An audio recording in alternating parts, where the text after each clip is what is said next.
What is up, everybody? I am joined by Remi Warren, one of the best hunters I know, one of the best elk hunters I know, and one of the best elk guides I know. And we're going to talk today about kind of 5 elk vocalizations, if you will, and what they mean, maybe a little bit, when and how to use them. But definitely calling can be a key component to your elk success, maybe primarily archery elk success. I know I've used calls during the rifle season too, though, Remi. Yep. Yeah, I mean, I think calling is a huge factor in success when it comes to archery season, especially. And my main method for hunting elk is calling, bringing them in close, using those calls.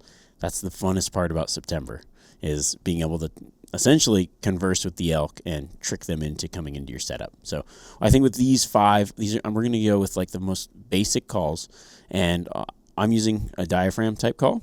Mm-hmm. But I'll tell you how to make these calls on other kind of calls as well. Okay, awesome. So, what are you going to start out with? So let's start out with, this is just like, we're going to call it cow talk, right? It's the standard mew. Now, what you're doing is you're simulating cows talking to each other. It's ew, ew, ew. They're talking. Talk amongst yourselves, okay, right? So, getting a little verklempt over there. Yeah. So they're just going to be talking amongst themselves, and so you can use pretty much any kind of call for this. The best one outside of, I would say, a diaphragm type call would be an open reed call. Mm-hmm. And what I do, you start biting down, more pressure, and then as you move it in, you blow and make the sound. So this is just pretty basic, but you can do this. I mean, there's even push button calls that do this. Hoochie mama call. I can use this fancy call to make a hoochie mama call. Yeah, the hoochie mama call is more like.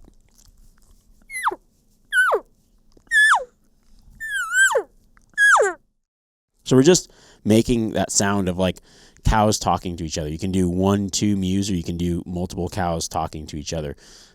This is the easiest one to make and the best one to get started with, because you don't need a real tight latex if you're going to start with a diaphragm call. Mm-hmm. So you can just start to build these calls, and I think that's the best way to kind of learn on one of these. So if you're already a turkey hunter, I think it's like pretty close to the same kind of technique. Yep. Super simple. We'll just give it a couple mews here and there. Oh, I gotta move that.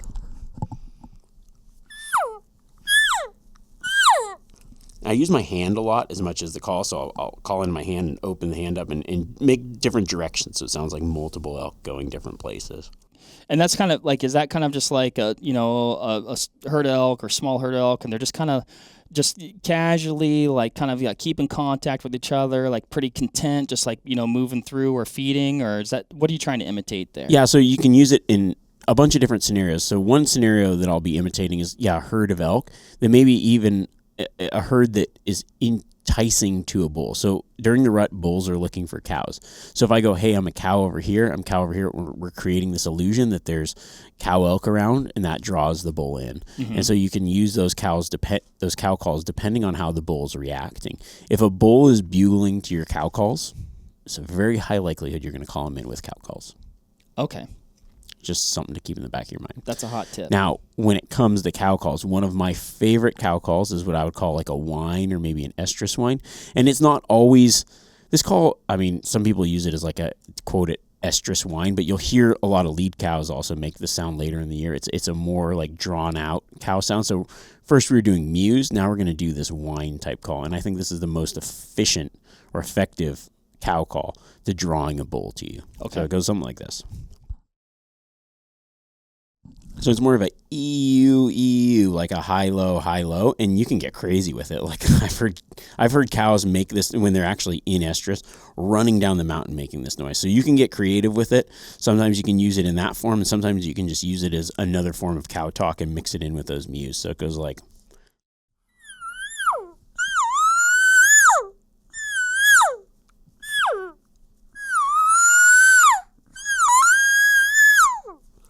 So you can kind of just play with that in that high low, or just like almost progressively higher. Mm-hmm. It's super effective. I think that's probably one of my favorite cow calls to make, and that's the best call to make that on. Can also be an open reed call, where it's just like you bite on that reed and you move up and down with it, and that's a really good call to make. So we'll do it one more time. Yeah.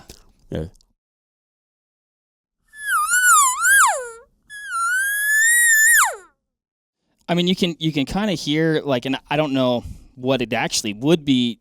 Obviously, they make that sound, but you can hear like that, either that agitation or that urgency, or I mean, there's definitely there's more emotion to that. Yep, and you can also, like, if a bull's fired up and you're having trouble drawing them away from certain cows and you're tight in the herd, sometimes throwing that out will actually get the other cows to start making noise, and it kind of creates like a little bit of a frenzy, and that gets the bulls more worked up and gets the bulls more intrigued about coming into your location.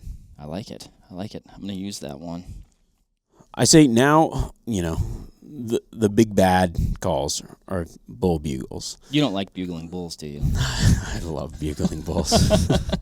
Who told you I didn't like bugling bulls? Yeah, so I think the first, if you're to learn one bugle, one bugle, the locator bugle is the bugle to do, because what the locator bugle is just like a, hey you guys, and it's like, where are the other elk at?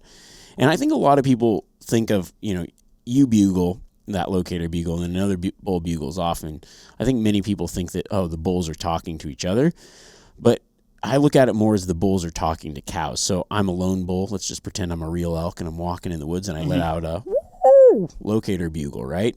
What I'm doing is saying, like, where the cow's at, I'm over here.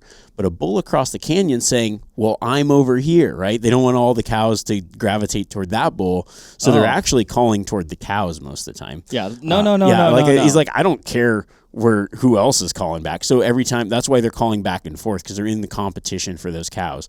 And they're just saying, like, I'm over here, I'm over here. The locator bugle is more of a long, like, it could be a single note, 3 notes, just like a long, drawn-out, high-pitched sound.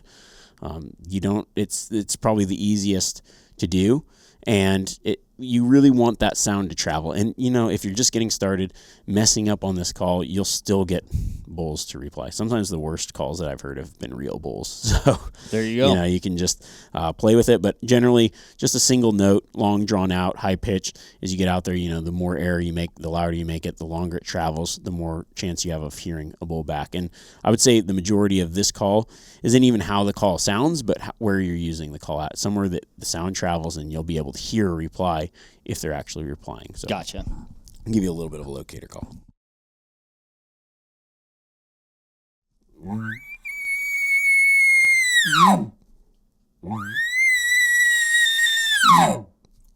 So just single note, a couple notes in there, long drawn out. You can make it go as long as you want or as short as you want, but the idea is to just say, like, where are you? Where are you? Let it echo if you can.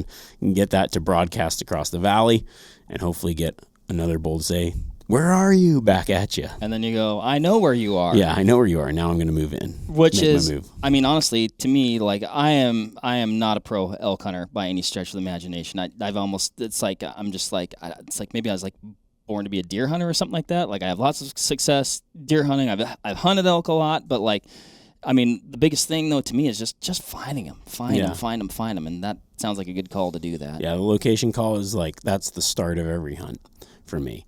And then if I was to pick another sound that elk make that I really like to use during a calling sequence, would be chuckling. It's pretty easy to make, and that's a sound. And what that does is it actually kind of acts as a challenge to other bulls. It's like mature bulls tend to make it, but I found that when you add a bugle and then throw in a chuckle, or even just chuckle, sometimes it gets bulls to fire up and get more aggressive towards you. So once you've got a bull in a cadence where he's bugling back and making those noises back and forth, I think if you know how to chuckle or you add a chuckle in, it can be very effective at actually getting a bull to want to come into your setup thinking you're another bull. So that's pretty easy. It's just like a short staccato of bugle sounds. Smooth bugle staccato. I don't know which one. Sounds like we're describing some sort of jazz. Yeah. Bull jazz with Remi. Bull jazz. Mountain jazz. No, I'll just do the chuckle portion. Is it? Sorry, microphone there. Now I'm gonna laugh. Yeah, that's a chuckle.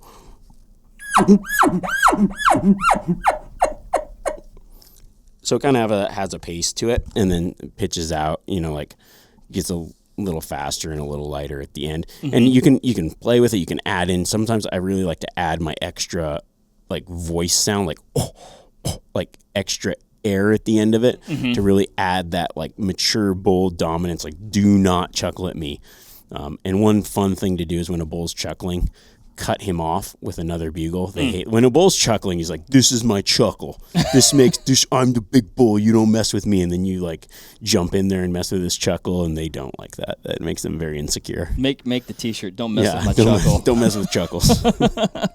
I wish we had like a cooler name for it, but chuckling. It sounds good. It is. It is kind of an interesting name for it. But yeah, and some of the reactions that I've got, you talked about just using it on its own. Like I've had a couple instances where I've bugled and then like no response, but then just like the chuckle by itself got a response. And I always found that kind of curious. Yeah. And I think a lot of it too is like I notice bulls do a lot of chuckling when they've got cows, and it's almost more like they're doing it to keep cows in line. Okay. So it's like they're kind of like pushing a cow and like just like giving commands at the same time.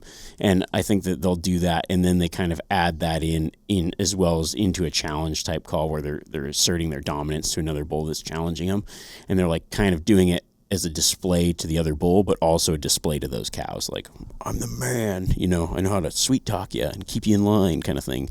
No, I mean, not that is outside of the elk world. I'm saying with elk, in yes, the elk world, in the elk world, yes. That's what the elk are doing. Hey, we can't control them. Right. Cool. What about maybe a sound that is a call but's not a call? Yeah. So another really good tactic is, there's all these elk sounds, and then there's sounds that elk make that is not vocal, like non-vocalization sounds. Raking is one of those. So, when you've got a bull fired up and you're bugling back and forth, sometimes raking can be that one thing that says you're asserting your dominance in a territory. You're coming in, you're challenging that bull, you're making that raking sound, and that can be enough to drive a bull to commit to your setup. What about if you see a bull raking? Run in and shoot it. That doesn't happen very often, but just obviously you can watch out for other eyes. But I had a setup last year where a bull was raking. I was able to move in and get close with the recurve, and unfortunately he was on the wrong side of the tree. But it's a good time when they're kind of distracted and they're really into tearing up a certain tree. Mm-hmm. This was 2 or 3 years ago. I was hunting, bow hunting rosies with my dad and my brother, and one of the rare occasions where, like I never saw it, but I know he was a huge bull. Like just because got him fired up, he was ripping bugles, and he was like, kind of like over. We were on like an old logging road, but he was like over the lip. So I knew, and he did have some cows with him. So I knew like if I went over the top, because it was like pretty open timber, like it was thick but open, like that, like he'd have me. Yeah. And in hindsight, like I kept thinking he was going to come because he was acting so great, and he was like raking this tree just like savagely. And the reason why I know he's a big bull, because I could hear branches like breaking at the very low part of the tree, but also like very high in the tree. And in hindsight, I wish I would have just ran at him, but I kept thinking he was going to come, and then he just like drifted back with his cows, and I never saw him, but I know he's big. Yeah, it's easy to say, just run in there and do that. But I mean, that opportunity has happened for me very few times in life. For the most part, it's like they might be raking, but you don't actually have an opportunity to do that. So you just got to play it for the situation. Yeah, it's always tricky. Yeah, you could have run in there and blown it too. And then I'd be saying, I never should have run in there. Yeah, exactly. Oh my gosh, if you'd seen the rubs down in there too, like just like even like trees like this, like anyway, it was cool. Reminiscing of so we got the locator bugle, we got the chuckle that you can tack on the end of your bugle, or by itself. Cow talk, general cow talk, and that estrus whine. Yeah. I think if you know those, you're well on your way to calling in a bull elk. Awesome. Well, thank you, Remi, for the tips. Hopefully they'll help me kill a bull this fall with my bow. Hopefully they'll help you guys kill a bull with your bow this fall, and report back. Yeah. Let us know what worked for you. Perfect. Remi, thanks so much. Thanks everybody for listening. We'll catch you on the next one. Farewell. Oh, let's end on this.